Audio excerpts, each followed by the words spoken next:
Hi friends, ಎಲ್ಲರೂ ಹೇಗಿದ್ದೀರಾ? ನಾನು ಚೆನ್ನಾಗಿದ್ದೀನಿ. ತಾವು ಚೆನ್ನಾಗಿದ್ದೀರಾ ಅಂತ ಅಂದ್ಕೊಂಡಿದ್ದೀನಿ. ನೋಡಿ ಸ್ನೇಹಿತರೆ, ಇವತ್ತೊಂದು ತಿಳಿ ಸಾರು ಮಾಡೋಣ ಬ್ಯಾಚುಲರಿಗೋಸ್ಕರ. ನೋಡಿ, ಒಂದೆರಡು ಈರುಳ್ಳಿ ಕಟ್ ಮಾಡಿ ಇಟ್ಕೊಂಡಿದ್ದೀನಿ, ಕೊತ್ತಂಬರಿ ಸೊಪ್ಪು, ಬೆಳ್ಳುಳ್ಳಿ, ಆಮೇಲೆ ಟೊಮೊಟೊ ಹಣ್ಣು, ಕರಿಬೇವು, ಹಿಂಗು. ನೋಡಿ, ಎಲ್ಚಿದು ಇದೆ ನನ್ನ ಹತ್ರ. ನೀವು ಯಾವ್ದು ಬೇಕಾದ್ರೂ ಹಿಂಗೆ ಯೂಸ್ ಮಾಡ್ಬೋದು. ಅರಿಶಿನ ಪುಡಿ, ಆಮೇಲೆ ತೆಂಗಿನ ತುರಿ, ಆಮೇಲೆ ಎಣ್ಣೆ, ಉಪ್ಪು. ಇದು ಮೊದಲೇ ನೆನೆ ಹಾಕ್ಕೊಂಡಿರೋಂಥ ಹುಣಸೆ ಹಣ್ಣು. ನೆನೆ ಹಾಕ್ಕೊಂಡ್ರೆ ಅದು ಚೆನ್ನಾಗಿ ಹುಳಿ ಬಿಡುತ್ತೆ, ಹಂಗಾಗಿ ನೆನೆ ಹಾಕ್ಕೊಂಡಿರೋಂಥ ಹುಣಸೆ ಹುಳಿ. ಇದಿಷ್ಟು ಬೇಕಾಗಿರೋ ಅಂಥದ್ದು. ಈಗ ಹೇಗೆ ಮಾಡೋದು ಅಂತ ನೋಡೋಣ ಬನ್ನಿ ಸ್ನೇಹಿತರೆ. ಫಸ್ಟು ಒಂದು ಪಾತ್ರೆ ಇಡೋಣ. ಎಷ್ಟು ಬೇಕೋ ಅಷ್ಟು ಎಣ್ಣೆ, ನೀವು ಎಷ್ಟು ಯೂಸ್ ಮಾಡ್ತೀರಾ ಅಷ್ಟು. ನಾವೇನು ಜಾಸ್ತಿ ಎಣ್ಣೆ ಯೂಸ್ ಮಾಡಲ್ಲ. 1 ಸ್ಪೂನು ಸಾಸಿವೆ, ಜೀರಿಗೆ, ಈರುಳ್ಳಿ ಎಲ್ಲ ಮಾಮೂಲಿ ನೀವೇನು ಒಗ್ಗರಣೆ ಹಾಕ್ಕೊತೀರಾ ಆ ಥರ ಒಗ್ಗರಣೆ ಹಾಕೊಂಬಿಡೋದು ಸ್ನೇಹಿತರೆ. ನೋಡಿ, ಅದು ಚೆನ್ನಾಗಿ ಮೊಗಲಿ. ಯಾಕೆಂದರೆ ಅದು ಚೆನ್ನಾಗಿ ಮೆತ್ತಗಾದರೆ ಚೆಂದ, ಎಲ್ಲ ಈ ಟೇಸ್ಟೆಲ್ಲ ಇಳಿಯುತ್ತೆ. ಅರಿಶಿನ ಪುಡಿ ಒಂದು ನಿಮಗೆ ಎಷ್ಟು ಬೇಕೋ ಅಷ್ಟು ಅರಿಶಿನ ಪುಡಿ ಹಾಕೊಳ್ಳೋಣ ಸ್ನೇಹಿತರೆ. ಚೆನ್ನಾಗಿ ಅದನ್ನು ಬಾಡಿಸೋಣ. ಆಮೇಲೆ ಟೊಮಟೊ ಹಣ್ಣು, ಅರಿಶಿನ ಪುಡಿ ಜೊತೆ ಈ ಟೊಮಟೊ ಹಣ್ಣು ಹಾಕಿದ್ರೆ ಅದು ಬೇಗ ಕಂದುತ್ತೆ ಸ್ನೇಹಿತರೆ, ಗೊತ್ತಿರಬೇಕು ಎಲ್ರಿಗೂ. ಇದೊಂದು ಟಿಪ್ಸು ಅಷ್ಟೇ. ಚೆನ್ನಾಗಿ ಅದು ಒಗ್ಗರಣೆ ಇದಾಯಿತು, ಮೆತ್ತಗಾಯಿತು ಟೊಮಟೊ ಹಣ್ಣು. ನೋಡಿ, ಈ ಥರ ಬಾಡಿಸ್ಕೊಳ್ಳೋಣ ಚೆನ್ನಾಗಿ. ಈಗ ಹುಣಸೆ ಹುಳಿ ನೆನೆ ಹಾಕ್ಕೊಂಡಿರ್ತೀವಲ್ಲ, ಅದನ್ನು ಚೆನ್ನಾಗಿ ಕಿವುಚಿ ಹುಣಸೆ ಹುಳಿನ ಹಾಕೋಣ. ಇದ್ರ ಜೊತೆ ಹಾಕಿದ್ರೆ ಚೆನ್ನಾಗಿ ಅದು ಹಿಡಿಯುತ್ತೆ ಹುಳಿ. ನಿಮಗೆ ಎಷ್ಟು ಬೇಕು, ನೀವು ಎಷ್ಟು ಮಾಡ್ಕೊತೀರಾ ಅದಕ್ಕೆ. ನಾನು 1-2 ಈರುಳ್ಳಿ, ಈ ಪಾತ್ರೆ ತುಂಬ ಮಾಡ್ತೀನಿ ನಾನು, ಯಾಕೆಂದರೆ 2 ಟೈಮು ಬರುತ್ತೆ ಸ್ನೇಹಿತರೆ. ನಮ್ಮ ಮನೇಲಿ ಈ ಥರ ತಿಳಿ ಸಾರು ತುಂಬ ಇಷ್ಟ ಈ ಚಳಿಗಾಲದಲ್ಲಿ, ಮಳೆಗಾಲದಲ್ಲಿ. ಹಂಗಾಗಿ ನಾನು ಈ ಪಾತ್ರೆಯಲ್ಲಿ ಮಾಡ್ಕೊತೀನಿ. ಇದು ಚೆನ್ನಾಗಿ ಕುದಿಯಕ್ಕೆ ಬಿಡೋಣ, ಯಾಕೆಂದರೆ ಈ ಹುಳಿ ಹಾಕಿರ್ತೀವಲ್ಲ, ಚೆನ್ನಾಗಿ ಕುದೀತು. ನೋಡಿ ಸ್ನೇಹಿತರೆ, ಅರಿಶಿನ ಪುಡಿ, ಈರುಳ್ಳಿ, ಟೊಮೊಟೊ ಎಲ್ಲ ಚೆನ್ನಾಗಿ ಹೊಂದ್ಕೊಂಡಿದೆ ಅದ್ರ ಜೊತೆ.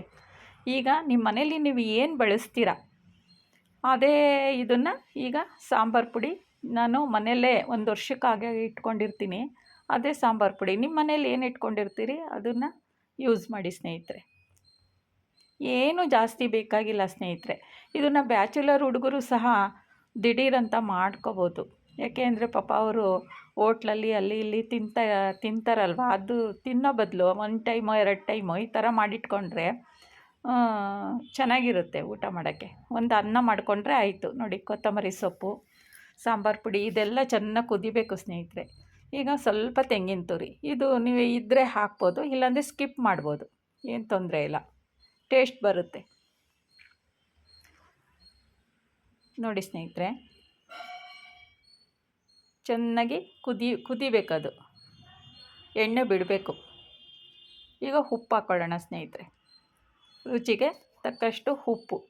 ಈ ಥರ ಮಾಡಿ ಸ್ನೇಹಿತರೆ, ತುಂಬ ಚೆನ್ನಾಗಿರುತ್ತೆ.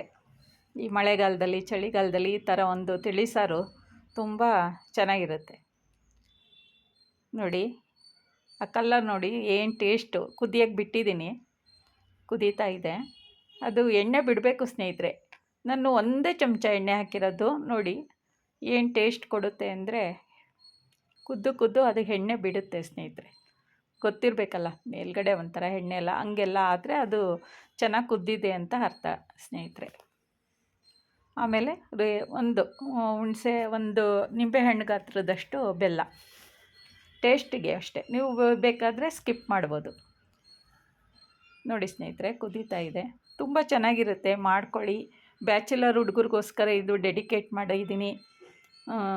ನೋಡಿ ಸ್ನೇಹಿತರೆ, ಮಾಡಿ ನೋಡಿ. ಮನೇಲಿರೋಂಥ ಸಾಮಗ್ರಿಗಳನ್ನೇ ಯೂಸ್ ಮಾಡಿಕೊಂಡು ಮಾಡಿರೋ ಅಂಥದ್ದು.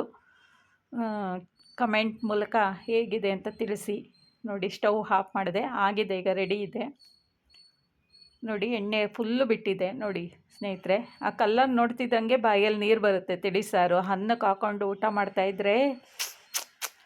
ಎಲ್ರಿಗೂ ನಮಸ್ಕಾರ ಸ್ನೇಹಿತರೆ. ಕಮೆಂಟ್ ಬಾಕ್ಸಲ್ಲಿ ಕಮೆಂಟ್ ಮಾಡಿ ಸ್ನೇಹಿತರೆ.